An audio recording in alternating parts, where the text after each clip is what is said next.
5월 세 번째 주일입니다. 예배의 자리에 나오신 모든 분들 환영하고 축복합니다. 오늘은 에베소서 17번째 시간인데요. 6장 1절에서 4절 말씀 본문으로 모리아에서 십자가까지 이런 제목의 말씀 함께 나누겠습니다. 우리는 지난 시간에 부부의 관계에 대해서 말씀을 살펴보았죠. 성경이 말하는 이 부부의 세계란 둘이 하나 되는 사이, 그리고 피차 복종하는 사이, 서로의 자존감을 높여주는 사이, 예수님께서 중심에 계시는 사이, 창조와 구원의 맛을 보는 사이, 그리고 거룩을 연습하는 사이다 말씀을 드렸습니다. 그러면 여러분, 이제 부모와 자녀의 세계는 어떨까요? 부모와 자녀의 세계를 성경은 어떻게 묘사하고 있을지 오늘 본문의 말씀을 좀 살펴보려고 합니다. 1절에 이렇게 적고 있습니다. 자녀들아, 주 안에서 너희 부모에게 순종하라. 부모와 자녀의 사이를 가장 먼저 이야기하는 내용은 자녀가 부모에게 순종하는 사이라고 말합니다. 왜 자녀가 부모에게 순종해야 할까요? 1절의 말씀을 다시 한번 읽어드립니다. 자녀들아, 주 안에서 너희 부모에게 순종하라. 이것이 옳으니라. 자녀가 부모에게 순종해야 할 이유는 그게 옳은 것이기 때문이다 말합니다. 여기 옳다라는 말은 당연하다라는 뜻을 가지고 있습니다. 그러니까 하나님을 믿지 않는 사람들에게도 부모를 공경하는 것은 당연한 일이라는 의미가 됩니다. 불교에서도 부모 공경을 가르치고 유교에서도 삼강오륜을 통해서 부모 공경을 가르칩니다. 세상 어느 문화권에서나 부모를 업신여기라고 가르치지 않습니다. 부모에게 효도하라 가르칩니다. 뿐만 아니라 그 일반적인 어떤 그 일반 계시와 같은 내용을 뛰어넘어서 오늘 본문에 조금 더 특별한 의미가 2절에 기록되어 있습니다. 내 아버지와 어머니를 공경하라. 이것은 약속이 있는 첫 계명이니. 부모에게 순종을 해야 하는 이유는 그것이 당연한 어떤 인간으로서의 도리일 뿐만 아니라 약속이 있는 첫 번째 계명이라고 말합니다. 다시 말하면 율법의 명령이라는 거죠. 실제로 이 말씀은 출애굽기 20장 12절과 신명기 5장 16절에 나오는 10계명의 말씀을 인용한 겁니다.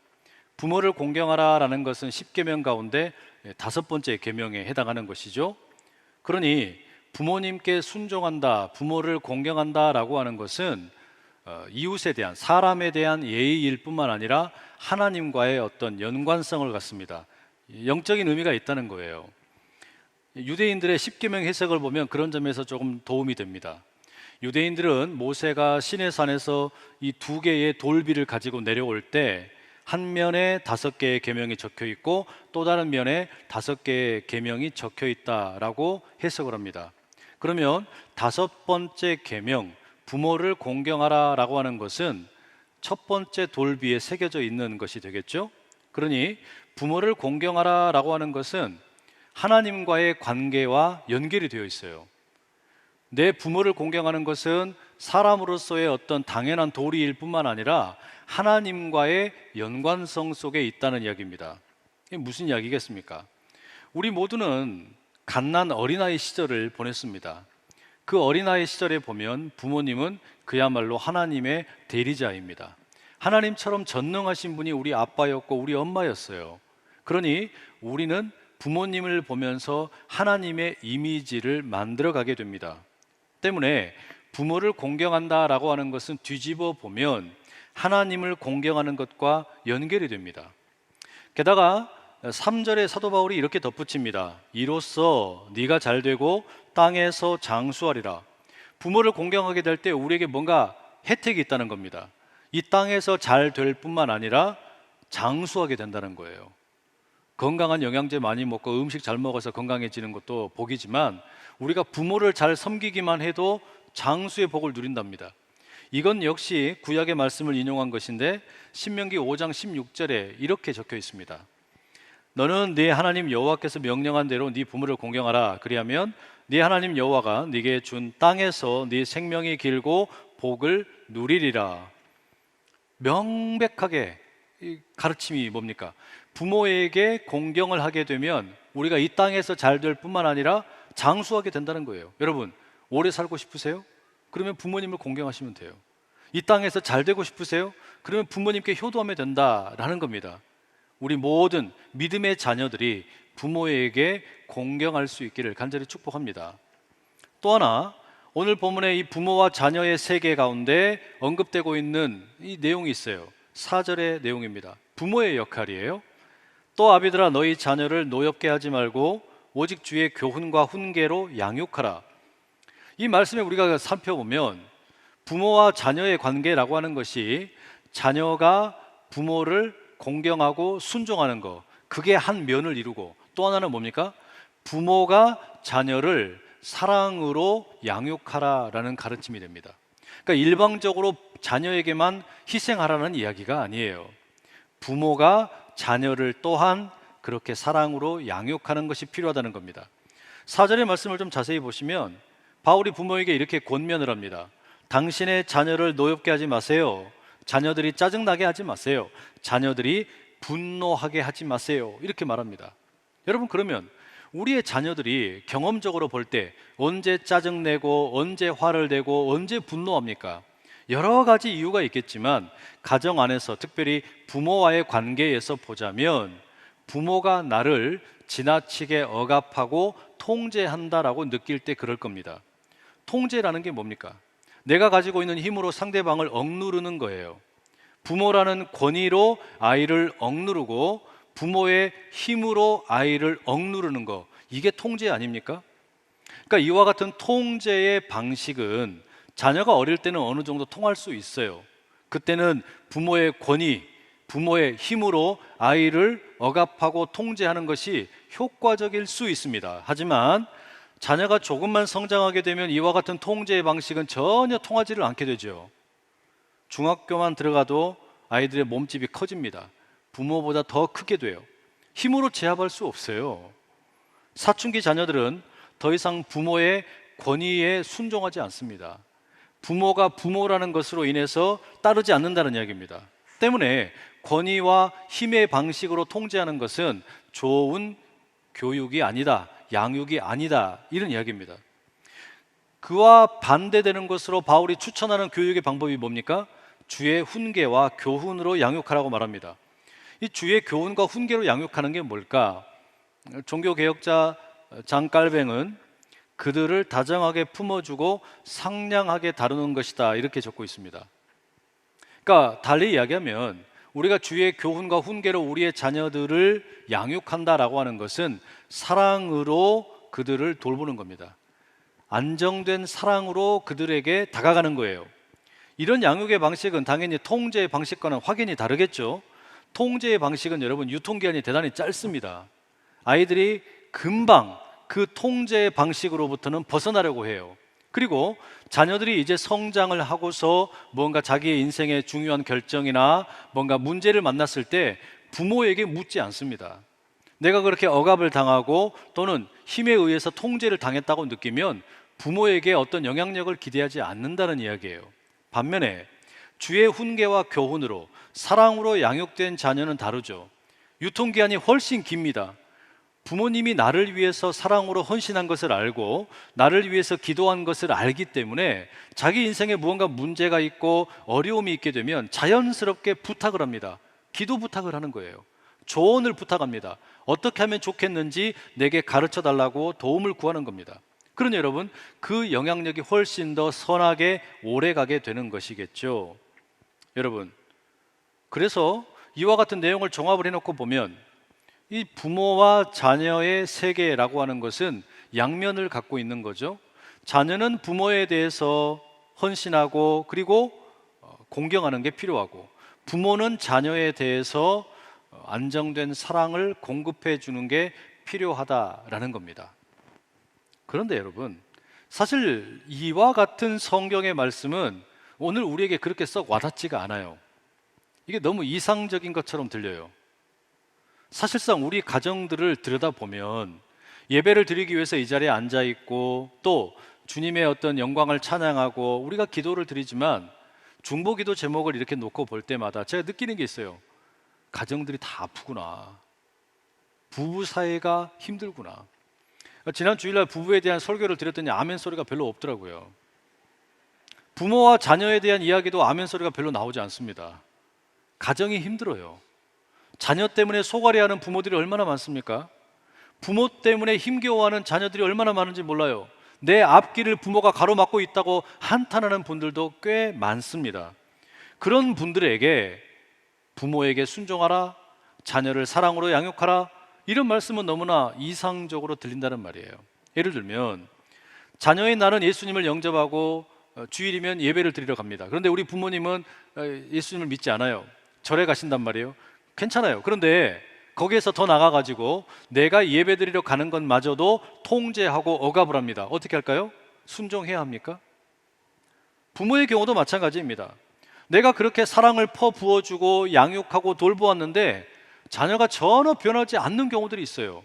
여러분, 우리가 착각하지 말아야 될 게 있는데, 부모가 신앙생활 잘하면 아이들도 신앙생활 잘할 것이다. 안 됩니다.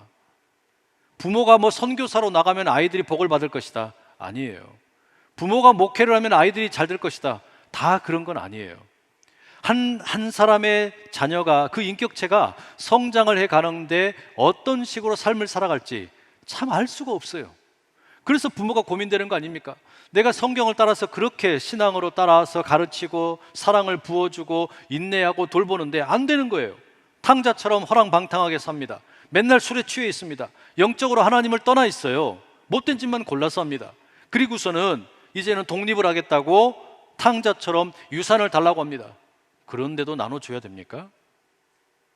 근데 고민스럽잖아요. 이런 현실을 마주하게 되면 성경의 말씀이 너무 공허해요. 자녀들아, 부모를 공경해라. 부모들아, 자녀를 주의 교훈과 훈계로 양육해라. 사랑으로 양육해라. 망가진 이 부모와 자녀 사이가 너무나 심각한데 이와 같은 말씀들이 공허하게 들린다는 이야기예요. 여러분, 우리의 가정이 과연 회복될 수 있을까요? 우리의 부모와 자녀 사이에 이미 골이 깊어져 있는데 어떻게 하면 좋겠냐는 말이에요. 제가 성경의 말씀을 읽어가는 가운데 의도적으로 이 말씀을 보면서 부모와 자녀 사이에 가장 심각하게 다툴 수밖에 없는 그런 조건이 어디일까 한번 찾아봤어요. 부모와 자녀 사이에 가장 심각하게 문제가 생길 수밖에 없는 그런 본문이 어디일까 한번 찾아보는데 창세기 22장의 생각이 납니다. 아브라함과 이삭의 이야기죠. 창세기 12장에 보면 1, 2, 3절에 하나님께서 아브라함을 부르십니다. 세 가지 약속을 주셨어요. 첫째는 내가 너를 큰 민족으로 만들어주겠다. 두 번째는 내가 너에게 큰 땅을 주겠다. 세 번째는 내가 너의 후손들을 통하여 온 민족에게 복을 주겠다. 하나님이 약속을 주셨어요. 두 번째 약속은 성취가 되었습니다. 하나님께서 아브라함에게 커다란 땅을 주셨습니다. 가나안 땅을 허락하셨어요. 그러나 아브라함이 큰 민족을 이룬다든지 아브라함의 후손들을 통해서 온 민족들이 다 복을 받는다는 것은 불가능하게 되었습니다. 왜? 아브라함의 아내 사라가 아이를 낳을 수가 없습니다. 아이를 낳을 수 없는 몸이에요. 그러니 그 약속은 허망하게 들립니다. 그런데 여러분, 기적 같은 일이 펼쳐지죠. 아브라함의 나이 100세에 하나님께서 아들을 주십니다. 늦둥이도 이런 늦둥이가 없어요. 100세에 이 아들을 봤으니 얼마나 기쁘겠습니까? 너무 귀한 아들입니다. 아브라함의 입장에서 보면 이삭이 하는 행동은 다 이뻐요. 그 이삭이 그냥 걸어 다니기만 해도 예쁘고, 밥을 흘린 걸 주워 먹어도 이쁘고, 똥을 싸는 것도 이쁘고, 넘어져도 예쁘고, 그냥 모든 게 다 사랑스럽습니다. 야, 저 아들이 하나님이 내게 주신 언약의 약속이지. 야, 저 아들은 하나님께서 내게 주신 최고의 선물이지. 얼마나 행복했겠습니까? 그렇게 아브라함과 이삭이 행복하게 잘 살았더라. 그렇게 끝났더라면 얼마나 좋았겠어요? 느닷없는 날벼락 같은 하나님의 말씀이 들려옵니다. 창세기 22장 2절, 여호와께서 이르시되 네 아들 네 사랑하는 독자 이삭을 데리고 모리아 땅으로 가서 내가 네게 일러준 한 산 거기서 그를 번제로 드리라. 하나님, 이거 너무한 거 아닙니까? 아니, 지금 너무 관계가 좋은데 아버지와 아들 사이에 그냥 둘이 너무너무 사랑하고 서로 신뢰하고 그런 아름다운 관계인데 어떻게 이 부모와 자녀의 관계를 깨뜨리기로 작정하신 것도 아니고 아버지 보고 아들을 번제로 바치라고 말씀하실 수가 있습니까? 100세에 낳은 아들을 번제로 바치라니요. 이게 말이 됩니까? 차라리 아브라함의 목숨을 내놓으라면 아마 내놓았을지도 몰라요. 그런데 이 소중한 아들을 내놓으라고 하시니 아브라함의 속이 얼마나 문드러졌겠습니까? 만약에 하나님께서 저에게 그렇게 요구하시면 저는 못해요. 제 새끼들을 어떻게 하나님 앞에 불로 태워드리는 제물을 드린단 말입니까? 불가능한 이야기예요. 제가 미치지 않고서는 도저히 할 수 없는 일입니다. 다음 날 아침에 아브라함은 떠날 준비를 합니다. 나귀의 안장을 지우고 두 종과 아들 이삭을 데리고 번제에 사용될 나무 장작을 가지고 챙겨서 떠납니다. 성경 본문을 읽어보세요. 아브라함이 자기 아내인 사라에게 아무 말도 하지 않습니다. 왜 그럴까요? 말했다가 마저 죽습니다. 머리털 다 뽑히는 거예요. 그러지 않겠습니까? 이 남편이 미쳤나? 이 소리 듣게 되지 않겠어요, 여러분? 그러니 아마 짐작컨대 이 남편 아브라함은 아내에게 말하면 절대로 떠날 수 없다라는 생각 때문에 그냥 아무 말 없이 어쩌면 다른 핑계를 대고 떠난 것 같아요. 3일을 걸어갑니다. 드디어 저 모리아 산 근처에 도달하게 되었습니다. 아브라함이 종들에게 말합니다. 22장 5절, 너희는 나귀와 함께 여기서 기다리라. 내가 아이와 함께 저기 가서 예배하고 우리가 너희에게로 돌아오리라. 도대체 무슨 생각일까요? 아니, 아브라함은 진짜로 이 아들을 바치려고 하는 겁니까?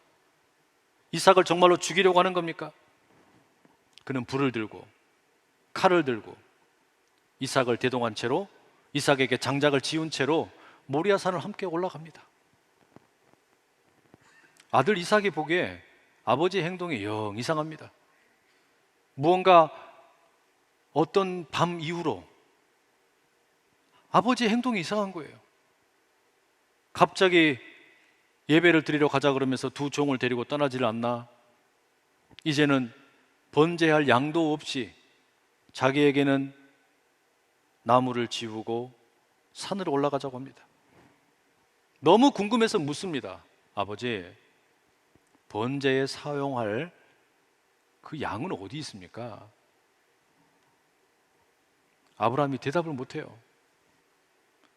뜨거운 눈물을 삼키면서 8절에 이렇게 말합니다. 내 아들아, 번제할 어린 양은 하나님이 자기를 위하여 친히 준비하시리라. 이 말을 어떻게 했을까? 참 궁금해요. 침묵 가운데 두 사람이 걸어갑니다. 두렵고 떨리는 마음으로 현장에 도착을 하게 됩니다. 아버지와 아들이 함께 나무를 쌓습니다. 제단을 만드는 것이죠. 그 과정 가운데 아브라함은 아들과 함께 보냈던, 이삭과 함께 보냈던 과거의 아름다운 추억들이 방울방울 떠오릅니다.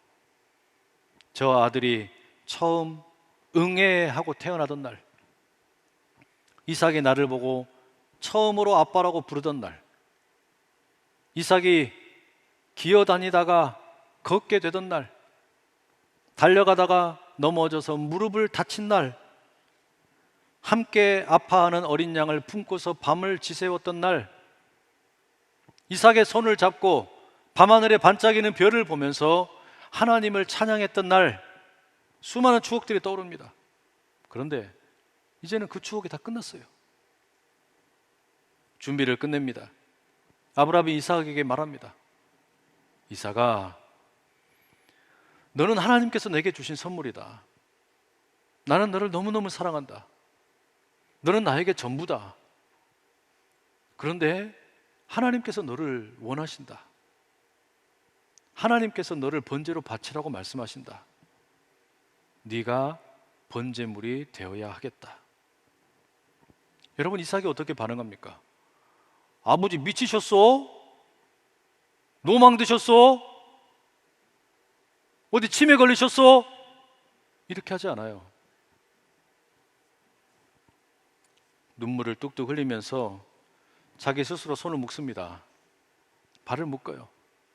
그리고 말합니다. 아버지, 하나님께서 저를 원하신다면 그렇게 하셔야죠. 아버지가 아들 이삭을 번제단 위에 올립니다. 누워있는 아들도 울고 그 아들을 죽이려고 하는 아버지도 웁니다. 아브라함이 하늘 높이 칼을 치켜들고 이제는 아들을 죽이려고 그래요. 이삭아! 아버지! 그 찰나의 순간에 하늘로부터 다급한 음성이 들려오는 거예요. 아브라함아, 아브라함아. 12절, 그 아이에게 네 손을 대지 말라. 그에게 아무 일도 하지 말라. 네가 네 아들 네 독자까지도 내게 아끼지 아니하였으니 내가 이제야 네가 하나님을 경외하는 줄을 아노라. 내가 이제야 네가 하나님을 경외하는 줄을 아노라. 내가 이제야 네가 나를 믿는 줄을 아노라. 내가 이제야 네가 나를 예배하는 줄을 아노라. 내가 이제야 네가 나를 정말로 사랑하는 줄을 아노라. 하나님께서 그렇게 말씀하시는 거예요. 그런데 저는 이 말씀을 수백 번, 수천 번 읽어도 다 이해를 못하겠어요. 너무너무 이해하기 어려운 하나님의 명령이요, 이해하기 어려운 아브라함의 실천이요, 이해하기 어려운 이삭의 순종입니다. 그런데 여러분, 결론만 보세요. 어떻게 이런 일이 일어날 수 있을까? 너무 복잡해서 이해를 못하겠어요. 근데 결론만 놓고 보면 하나님께서 아브라함에게 이삭을 바치라고 하셨는데 그 아들 이삭이 죽지 않았어요. 대신에 수풀에 걸려있는 순양을 번제로 바치게 됩니다. 아브라함이 그 땅 이름을 여호와 이레라고 부르지요. 여호와께서 준비하셨다라는 뜻입니다. 하나님은 여호와 이레의 하나님이십니다. 아브라함을 위해서 순양을 준비하신 하나님이십니다. 여러분, 그러면 하나님께서 저와 여러분을 위해서 무엇을 준비하셨을까요? 저와 여러분을 위해서 하나님께서는 어떤 여호와 이레의 하나님이 되기를 원하시는 걸까요? 하나님께서는 우리를 위해 예수 그리스도를 준비하셨습니다. 예수 그리스도를 십자가에 내어주셨어요. 내어주는 신용만 한 것이 아니라 정말로 그 아들을, 하나밖에 없는 아들을 십자가에 달리게 하셨습니다. 여러분, 이게 진짜 여호와 이레이죠. 여호와의 산에서 준비되리라. 여호와의 산 골고다 언덕에서 온 인류를 구원하시려고 하나님께서는 예수님을 준비시키셨고 그 아들을 십자가에 죽음의 권세에 그대로 내어주셨습니다. 여러분, 이게 부모와 자녀의 세계에 대해서 무슨 이야기를 하는 걸까요? 자녀가 부모에게 순종한다라는 거, 이삭이 아브라함에게 순종하는 것과 같은 일입니다. 부모가 자녀를 사랑으로 양육한다라는 거, 본문에 의하면 아브라함이 이삭을 모리아 산 제단에 결박하는 것과 같은 일입니다. 하나님께서는 그걸 요구하시는 거예요. 하나님께서는 우리의 가정에, 우리의 부모와 자녀의 관계 가운데 이와 같은 일을 요구하십니다. 결국 이를 통해서 우리가 발견하는 게 뭡니까? 자녀의 부모에 대한 철저한 순종, 부모가 자녀를 그렇게 하나님 중심으로, 신앙 중심으로 양육하는 것, 이 모든 것이 만나게 되는 이 모리아의 예배, 진짜 예배가 무엇인지를 우리에게 가르쳐 주는 거예요. 자녀가 주 안에서 부모에게 철저히 순종하고 부모가 자녀를 사랑으로 양육하게 되면, 여러분, 무슨 유산을 많이 물려주거나 또는 회사를 물려주거나 아니면 무슨 좋은 직위를 맡겨주거나, 이게 여러분 자녀를 사랑하는 게 아니에요. 우리가 자녀에게 정말로 해줄 수 있는 게 뭡니까? 믿음의 유산 남겨주는 거잖아요. 근데 그 믿음의 유산을 남겨주려면 뭐가 필요하냐? 아들을 바쳐야 합니다. 자녀를 하나님께 드려야 돼요. 자녀는 그 가운데 무엇을 경험해야 되는 겁니까? 자기 아버지의 그 신앙에 순종하는 겁니다. 내가 하나님께 바쳐지는 것에 순종하는 거예요. 모리아 산에서 아브라함과 이삭이 보여주는 이 예배의 모델은 우리로 하여금 진짜 여호와 이레가 되시는 예수님을 만나게 하는 겁니다. 여러분, 우리는 흔히 예배라고 하면 어떻게 생각할 때가 많아요? 내가 하나님께 무언가를 드리는 게 예배라고 생각을 하죠. 그게 전혀 틀린 건 아닙니다. 내 시간을 하나님께 드리고, 내 재물을 하나님께 드리고, 내 자녀를 하나님께 드리고, 내 사업체를 하나님께 드리고, 내 마음도, 내 계획도, 내 자녀에 대한 모든 주도권도 하나님께 드리는 것, 그게 예배입니다. 맞습니다. 그런데 그것은 모리아 산에서 아브라함과 이삭이 했던 예배예요. 그런데 이 부모와 자녀가 함께 드리는 모리아 산의 예배는 결국 무엇으로 완성이 되느냐? 여호와 이레로 완성이 되는 거예요. 하나님께서 준비하신 것으로 완성이 된다는 이야기입니다. 내가 얄팍하게 드리는 것으로 끝나는 게 아니라 그것보다 더 크고 놀라운 하나님의 예비하신 여호와 이레의 준비하심이 있다는 이야기예요. 그게 뭡니까? 예수 그리스도예요. 그러니 여러분, 내가 하나님께 드리는 거 그게 아무리 커 보여도 사실 하나님께서는 그거를 받으려고 하시는 게 아니라 우리의 마음이면 좋게 하십니다. 그리고 우리 하나님께서는 누구를 주십니까? 예수님을 주세요. 그래서 우리가 모리아에서 예배를 드리면 반드시 십자가로 나아갈 수밖에 없어요. 왜? 그 십자가에서 하나님이 예수님을 주셨기 때문입니다. 그러니 부모와 자녀의 관계는 예배를 발견하는 사이입니다.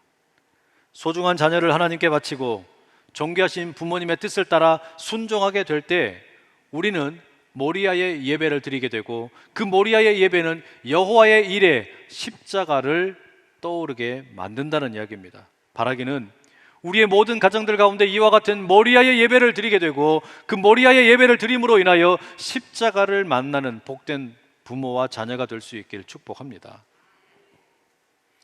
우리 교회가 속한 대한예수교 장로회 통합교단이 작년 2021년 11월 29일에 헌법의 개정사항을 공포했습니다. 그 주요 골자는 아동 세례 교인을 신설하는 내용입니다. 7세에서 12세 이하의 어린이가 신앙을 고백하게 되면 세례를 베풉니다. 이 세례를 가리켜 아동 세례, 그리고 아동 세례를 받은 이들을 가리켜 아동 세례 교인이라 이렇게 칭하기로 했습니다. 그러니 이제는 교회에서 세례 예식이 세 가지가 있게 돼요. 0세에서 6세까지는 이제 유아 세례를 거행하게 됩니다. 7세에서 12세까지는 아동 세례를 드리게 돼요. 13세 이상은 이제 성인 세례, 일반 세례에 해당하게 됩니다. 또 하나 이 세례와 함께 바뀐 내용이 있는데 성찬에 대한 규정이 바뀌었어요. 과거에는 우리 자녀들이 유아 세례를 받아도 성찬에 참여할 수가 없었습니다. 하지만 이제는 유아 세례가 되었든 아동 세례가 되었든 또 일반 세례가 되었든 모든 누구든지 세례를 받으면 성찬에 참여할 수 있게 되었습니다. 이와 같은 달라진 세례와 성찬의 규정을 따라서 우리 교회는 유아 세례와 아동 세례를 이제 거행하려고 합니다. 5월 29일 주일 오후 4시에 세례 예식이 예정되어 있어요. 유아 세례와 아동 세례입니다. 이제 새롭게 하는 일이다 보니까 교육자들과 함께 모여가지고 여러 번 회의를 합니다. 그 가운데 몇 가지 주안점을 두게 되었습니다. 첫째는요, 세례 예식이 단순한 일회성 행사가 아니라 수세자의 평생토록 기억에 남을 만한 특별한 경험이 되게 하자, 그렇게 준비를 하려고 합니다. 그래서 앞으로는 가급적이면 모든 세례를 침례로 하려고 합니다. 두 번째는요, 이 세례를 통해서 특별히 유아 세례와 아동 세례, 그리고 청소년들의 세례와 또 입교까지 이 과정들을 통해서 가정 중심의 신앙 교육을 강화하려고 합니다. 세례 이전의 교육, 세례 예식, 세례 이후의 교육으로 나누어서 진행하려고 그래요. 지금 진행되고 있는 자녀들의 세례 교육, 그리고 부모 교실은 바로 그러한 의미에서 신앙 고백을 위한 준비입니다. 그리고 이제 5월 29일 날 세례 예식이 경건하면서도 뜻깊게 진행될 겁니다. 그리고 6월 달이 되면 세례 이후의 교육이 따라옵니다. 부모에게도 세례 이후의 교육이 있고 자녀에게도 있습니다. 자녀들은 자신이 경험한 세례의 그 느낌을 나누고 그것이 어떤 의미를 갖는지 다시금 되새깁니다. 부모는 자녀와 함께 이제 가정 안에서 어떻게 가정 예배를 드리고 함께 성경을 읽을 것인지, 또 큐티를 할 것인지, 이와 같은 내용들에 대해서 다양한 지침들을 공부하게 됩니다. 결국 이와 같은 일들을 통해서 우리가 가장 원하는 건 뭐냐? 제 마음에 있는 건 뭐냐? 유아 세례와 아동 세례 또는 청소년 세례, 입교를 통해서 궁극적으로 하고자 하는 것은 뭐냐면 부모와 자녀가 함께 모리아의 예배를 드리는 겁니다. 자녀가 부모에게 온전히 순종합니다. 부모는 자녀를 하나님께 내어드립니다. 우리가 그렇게 우리를 내어드리는 예배를 드릴 때 하나님께서는 여호와 일에 십자가의 주님을 우리에게 선물로 주십니다. 그 주님을 깊이 경험하는 가정이 되는 게 바로 진정한 가정 중심의 신앙생활이 된다는 말입니다. 부모의 사랑과 자녀의 순종은 모리아의 예배로 이어지게 되고 모리아의 예배는 십자가로 이어지게 됩니다. 바로 그때 우리는 부모와 자녀의 사이, 부모와 자녀의 세계라는 것이 예배를 통하여 온전한 의미를 갖게 된다는 걸 깨닫게 되는 것이겠죠. 바라기는 우리 안산제일의 모든 가정들, 부모와 자녀의 그 관계가 모리아의 예배를 드리는 가정이 되고, 나아가 십자가에 달리신 여호와 일의 예수님을 온전히 만나는 복된 거룩한 믿음의 가정 다 되시기를 간절히 축복합니다. 기도하겠습니다. 사랑하는 하나님 아버지, 아브라함이 이삭을 하나님께 드리고 이삭은 그런 아브라함에게 온전히 순종함으로 나아갔던 모리아의 예배가 오늘 우리에게 있게 하여 주옵소서. 그리하여 모리아의 예배를 통해 여호와 일에 우리 주님의 십자가에 달리신 예수님을 우리가 만나게 하시고, 그로 인하여 부모와 자녀의 관계가 십자가로 완성되게 하옵소서. 예수님의 이름으로 기도드립니다. 아멘.